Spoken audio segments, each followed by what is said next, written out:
ಕನ್ನಡ ವೇದ YouTube ಚಾನಲ್ಗೆ ಎಲ್ಲ ವಿದ್ಯಾರ್ಥಿನಿಯರಿಗೆ ಸ್ವಾಗತ ಅಂತ ಹೇಳ್ತಾ ಇವತ್ತಿನ ಒಂದು ಎಜುಕೇಷನ್ ಅಪ್ಡೇಟ್ನ ನಾವು ನೋಡಿದ್ರೆ ಪ್ರೈವೇಟ್ ಸ್ಟೂಡೆಂಟ್ಸ್ ಅಂದರೆ ಯಾರು, ಪ್ರೈವೇಟ್ ಅಂದರೆ ಯಾರು, ಇದ್ರ ಬಗ್ಗೆ ಮಾಹಿತಿನ ಕೊಡ್ತೇನೆ. ಪರೀಕ್ಷೆಗೆ ಹಣ ಕಟ್ಟಿದವ್ರನ್ನ ಪಾಸ್ ಮಾಡ್ತಾರೆ.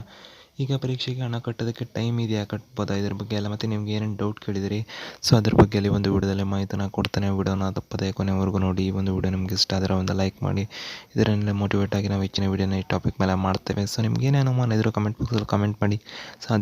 ಸಾಧ್ಯ ಆದಷ್ಟು ವೀಡಿಯೋ ಮಾಡ್ತೇವೆ ಅಂತ ಹೇಳ್ತಾ, ನೀವು ನಮ್ಮ ಯೂಟ್ಯೂಬ್ ಚಾನಲ್ ಸಬ್ಸ್ಕ್ರೈಬ್ ಆಗಿಲ್ಲ ಅಂದರೆ ಹಾಗೆ ಪಕ್ಕದಲ್ಲಿ ಬೆಲ್ ಐಕಾನ್ ಕಾಣಿಸುತ್ತೆ, ಕ್ಲಿಕ್ ಮಾಡಿ ಅಂತ ಹೇಳ್ತಾ ವಿಡಿಯೋ ನೋಡೋಣ ಬನ್ನಿ.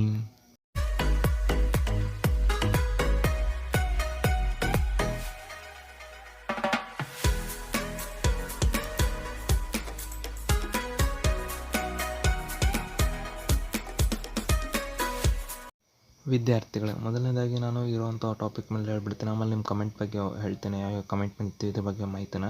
ಸೊ ಪ್ರೈವೇಟ್ ಸ್ಟೂಡೆಂಟ್ಸ್ ಅಂದರೆ ಯಾರು, ಮೊದಲನೇಗೆ ಇದು ಹೇಳಿದ್ರೆ ಪ್ರೈವೇಟ್ ಸ್ಟೂಡೆಂಟ್ಸ್ ಅಂದರೆ ಯಾರು ಅಂತ ಹೇಳಿದ್ರೆ, ಪ್ರೈವೇಟ್ ಅಂದರೆ ಖಾಸಗಿ. ಸೊ ಖಾಸಗಿ ವಿದ್ಯಾರ್ಥಿಗಳು ಪ್ರೈವೇಟ್ ಸ್ಟೂಡೆಂಟ್ಸ್ ಅಂದರೆ. ಸೊ ಇವಾಗ ಅರ್ಥ ಹೇಳೋದಾದರೆ, ಖಾಸಗಿ ವಿದ್ಯಾರ್ಥಿಗಳು ಅಂದರೆ ಪ್ರೈವೇಟ್ ಸ್ಟೂಡೆಂಟ್ಸ್ ಅಂದರೆ ಯಾರು ಅಂತ ಹೇಳಿದ್ರೆ, ಇವಾಗ ಅವರು ಏನು ಕ್ಲಾಸ್ಗೆ ಹೋಗೋದಿಲ್ಲ, ಕಾಲೇಜಿಗೆ ಹೋಗೋದಿಲ್ಲ. ಸೊ ಸ್ಕೂಲ್ ಆಗ್ಬೋದು, ಕಾಲೇಜ್ ಆಗ್ಬೋದು.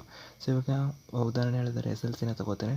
ಸೊ 1ನೇ ತರಗತಿಯಿಂದ 9ನೇ ತರಗತಿ ತನಕನೂ ಅವರು ಓದೋದಿಲ್ಲ. 10ನೇ ತರಗತಿಗೂ ಕೂಡ ಇನ್ನು ಸ್ಕೂಲ್ಗೆ ಹೋಗಿ ಓದೋದಿಲ್ಲ. ಆದರೆ ಡೈರೆಕ್ಟಾಗಿ 10ನೇ ತರಗತಿಯ ಒಂದು ಪರೀಕ್ಷೆನ ಕಟ್ತಾರೆ. ಏನೋ ಒಂದು ಏಜ್ ಲಿಮಿಟ್ ಇದೆಯಲ್ಲ, 14-15.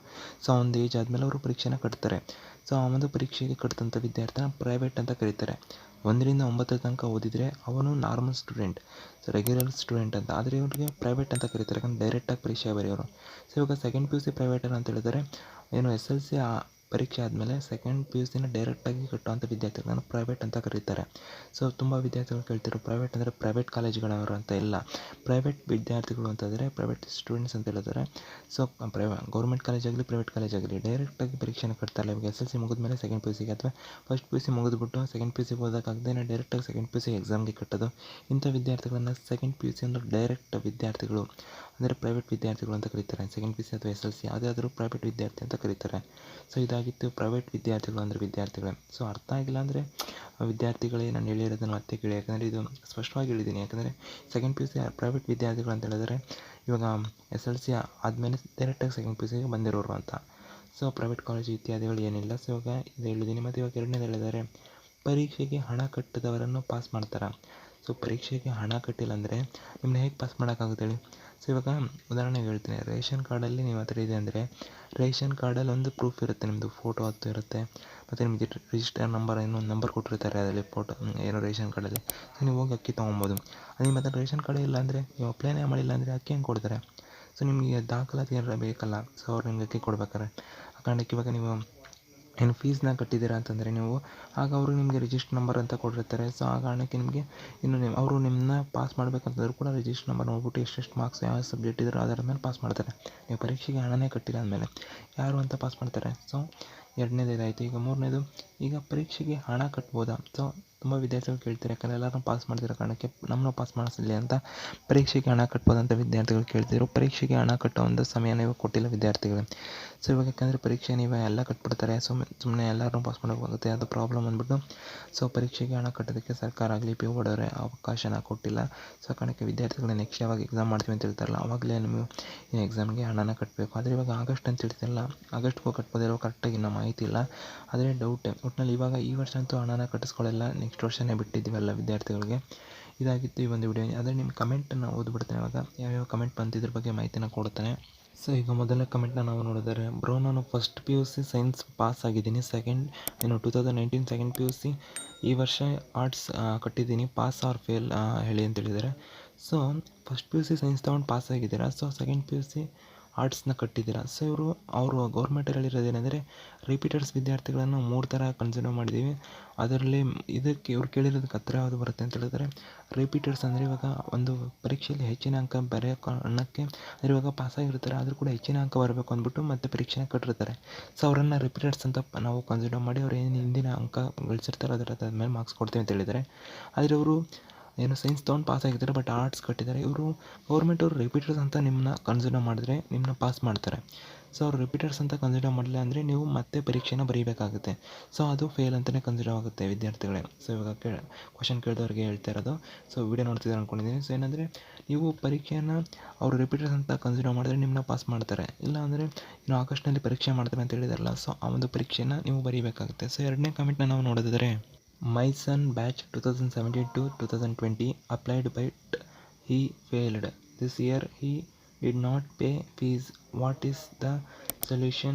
Please update. ಸೊ ಇದ್ರ ಬಗ್ಗೆ ಮಾಹಿತಿನ ಕೇಳಿದ್ದಾರೆ. ಏನಂದರೆ ಇವ್ರ ಮಗ ಏನು 2017ರಿಂದ 2020 ಒಂದು ಬ್ಯಾಚಿನಲ್ಲಿ ಅವರು ಪರೀಕ್ಷೆನ ಬರೆದಿದ್ದಾರಂತೆ, ಫೇಲ್ ಆಗಿದ್ದಾರಂತೆ. ಸೊ ಅವ್ರು ಇವಾಗ ಪರೀಕ್ಷೆಗೆ ಹಣನ ಕಟ್ಟಿಲ್ಲ, ಆದರೆ ಅವರು ಪರೀಕ್ಷೆನ ಇವಾಗ ಅದ್ರ ಬಗ್ಗೆ ಮಾಹಿತಿನ ಕೊಡಿ, ಅಂದರೆ ಸೊಲ್ಯೂಷನ್ ಕೊಡಿ ಅಂತ ಪರಿಹಾರನ ಅಂತ ಹೇಳಿದ್ದಾರೆ.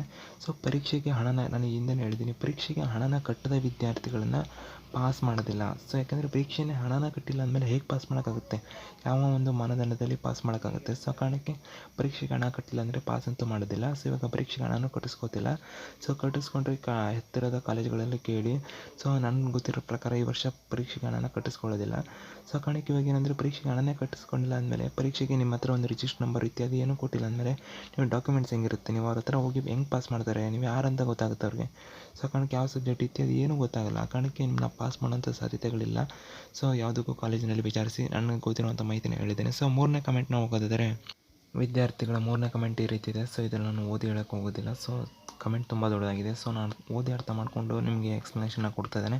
ಸೊ ಇದಕ್ಕೆ ಉತ್ತರನ ಹೇಳಿದರೆ, ಇವರು 2 ವರ್ಷದ ಹಿಂದೆಯೇ ಏನೋ ಕಾಲೇಜಿಗೆ ಹೋಗ್ತಿದ್ದಾಗ ಏನೋ ಪ್ರಾಬ್ಲಮ್ಗೆ ಇವರು ಜಾಬ್ಗೆ ಸೇರಿಕೊಂಡು, ಆದರೆ ಇವರು ಓದೋಕ್ಕೆ ಹೋಗಿಲ್ಲ. ಸೊ ಎಕ್ಸಾಮ್ಗೆ ಅಟೆಂಡ್ ಆಗಿಲ್ಲ. ಸೊ ಈಗ ಇವ್ರಿಗೇನು ಅಂತ ಹೇಳಿದರೆ, ಇವ್ರು ಕೇಳಿರೋದೇನೆಂದರೆ, ಪಾಸ್ ಮಾಡೋಂಗೆ ರಿಪೀಟರ್ಸ್ನ ಪಾಸ್ ಮಾಡಿದರೆ ಎಲ್ಲರೂ ಮಾಡಿ. ಸೊ ಭೇದ ಭಾವ ಆಗುತ್ತೆ, ತಾರತಮ್ಯ ಆಗುತ್ತೆ ನಮಗೆ. ಸೊ ನಾವೇನು ಮಾಡೋದು? ಪ್ರೈವೇಟ್ ಅಂದರೆ ಇವಾಗ ಈ ಥರ ಕಟ್ಟಿದ್ದೀವಲ್ಲ, ಸೊ ನಾವೇನು ಮಾಡೋದು?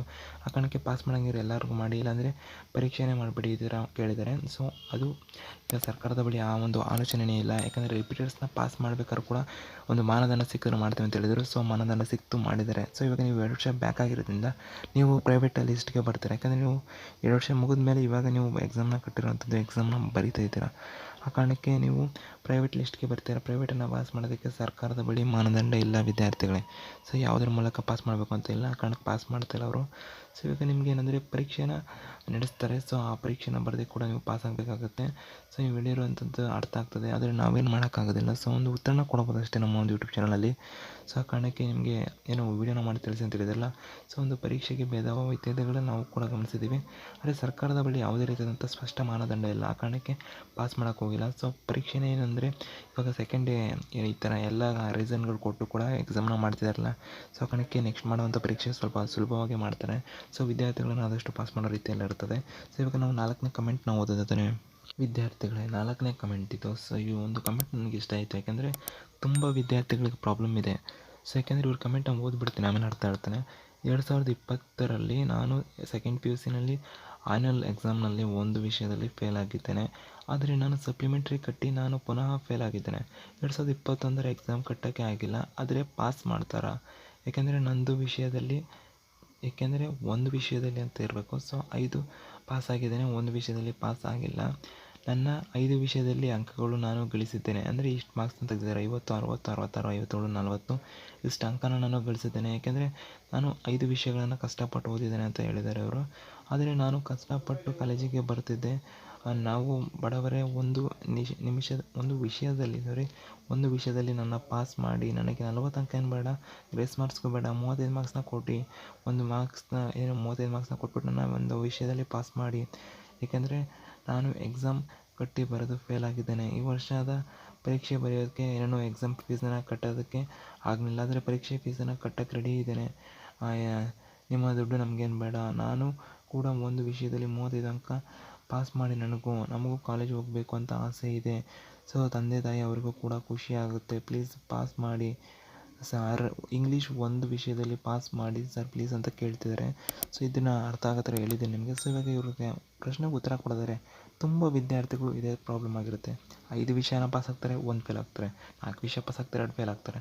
ಈ ಥರ ಆಗುತ್ತೆ. ಸೊ ಅವ್ರಿಗೆ ಏನಂದರೆ ಬೇಜಾರಾಗ್ಬಿಡುತ್ತೆ. ಅದಲ್ಲದೆ ಇವ್ರು ಸೆಕೆಂಡ್ PUC 2020ನಲ್ಲಿ ಎಕ್ಸಾಮ್ನ ಬರೆದಿದ್ದಾರಲ್ಲ, ಸೊ ಮಾರ್ಚಲ್ಲೇನೋ ಬರೆದಿದ್ದಾರೆ. ಸೊ ಆಮೇಲೆ ಇವಾಗ ಏನಂದರೆ ಜೂನ್ ತಿಂಗಳಲ್ಲಿ ಹಂಗೇನೋ ಬರೆದಿದ್ದಾರೆ. ಆಮೇಲೆ ಸಪ್ಲಿಮೆಂಟ್ರಿ ಕಟ್ಟಿದ್ದಾರೆ. ಸೊ 2 ಟೈಮ್ ಎಕ್ಸಾಮ್ ಫೇಲ್ ಆಗಿದ್ದಾರಲ್ಲ, ಆ ಕಾರಣಕ್ಕೆ ಅವ್ರು ಇವಾಗ ಏನು ಕಟ್ಟಬೇಕು ಅನಿಸ್ತಿರೋ ಅಥವಾ ಏನೋ ಕಾರಣಕ್ಕೆ ಕಟ್ಟಕ್ಕೆ ಹೋಗಿರಲ್ಲ.